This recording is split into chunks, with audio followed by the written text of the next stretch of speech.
Doctor గారు, నాకు HIV ఉంది. నా భార్యకు గర్భం వచ్చింది. లేడీ డాక్టర్ పరీక్ష చేస్తే ఆమెకు హెచ్ఐవి ఉందని తెలిసింది.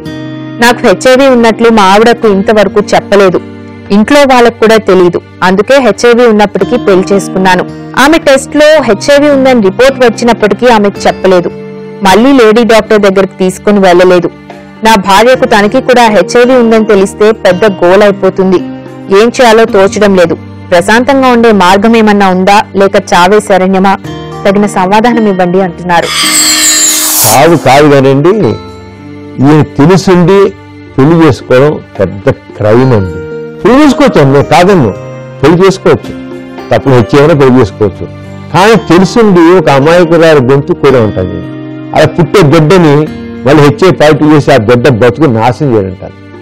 ఇప్పటికే ఇల్లు చేసి ముందు ఎంత అవసరం లేదు, ఎవరికి ఎలా వచ్చినా చెప్పండి. ఇల్లు హెచ్ఐవి ఉన్నట్లయితే ఈయన మందులు వాడాలి, లేదా ఈ బతుకు నాశనం అయిపోతే తెలియదు. ఎప్పుడు సన్నగా ఆయనకి కాంపిటీషన్ వస్తాయో, ఎప్పుడు వాళ్ళకి వస్తుందో తెలియదు. అందులో తగ్గించలేడు మీరు. అందుకే ఖచ్చితంగా డాక్టర్ తీసుకెళ్ళాలి. ఇద్దరు డాక్టర్ ఏమన్నారు, మందులు రాస్తారు.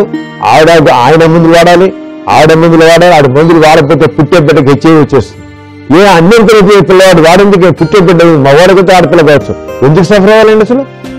ఈయన చేసిన తప్పుకి భార్య బాధపడ్డాం. భార్య ఏమో తిరిగిపోవడంలో పుట్టే బిడ్డను ఎంజాయ్ చేయడమా? తప్పకుండా వీళ్ళు ఇప్పటికైనా రియల్గా చేసి చావసం ఎందుకు చావాలి? ఇప్పుడు షుగర్ వస్తున్నారా, బీపీ వస్తున్నారా? చావట్లేదు, అవసరం చావాల్సిన పని లేదు. మందులు చక్కని మందులు ఉన్నాయి. ఆయన చేత ఎలా వచ్చింది, నాకు తిరిగి ఎలా వచ్చాను అనుకోండి. ఆ చెప్పి ఆయన తెలిసి ఎలా వచ్చిందో తెలిసి అని ఇప్పటికి ఎలా వచ్చానో తెలియదు. సరే మందులు వాడదాం, మందులు వాడుకోనండి అంతే. ఆడేవారికి నేను చేసింది భార్య కదా తప్పనిసరిగా వాడుతుంది. ఏం చేసింది, 4 రోజులు ఏడుస్తుంది, తిడుతుంది, కాలుతోని ఇలా చేసి అలా చేసామని. అవునండి, నాలుగు ఆ మాట తప్పులే, అన్నాను తప్పులే ఈయన చేసిన దానికి. అంటే ఏమైనా సరే ఇద్దరు డాక్టర్ వెళ్ళి మందులు వాడాల్సిన డాక్టర్కి వెళ్ళి, డాక్టర్ గారిని నాకు కూడా ఉంది, నేనైతే ఇలా వచ్చేసింది, నాకేం తీయదండి, వచ్చి ఇప్పుడు తెలుసుకున్నా అని చెప్పి ఏదో వేసే డాక్టర్కి ఎందుకు వచ్చింది, ఎలా వచ్చింది, ఎప్పుడు తెచ్చుకున్నావు, ఎక్కడ పోయావు, ఏం చేసావు, ఈ చెత్త కోసం ఎవరు డాక్టర్ కాస్త రోగి రోగము. ఆ రోగికి రోగానికి చికిత్స చేయడం తప్ప వాడు ఎందుకు చేశాడు అవసరం డాక్టర్కి వస్తుంది. ఇప్పుడు డాక్టర్ ఏం చేస్తాడు, మందులు ఇస్తాడు. మందులు ఇస్తే అతను బాగుపడతాడు, భార్య బాగుపడితే పుట్టే బిడ్డగా జబ్బు రాకుండా అవుతుంది. అంతే తప్పనిసరిగా డాక్టర్కి వెళ్ళాలి, వెళ్ళి చూపించుకోవాలి. అతను ఇతర బతుకు నాశనం అవుతుంది, అమ్మ బతుకు నాశనం అవుతుంది, ఎవరు నాశనం అవుతుంది, అందరూ 100 ఏళ్ళు పోతారు. పుట్టే బిడ్డ కూడా 100 ఏళ్ళు పోతాడు.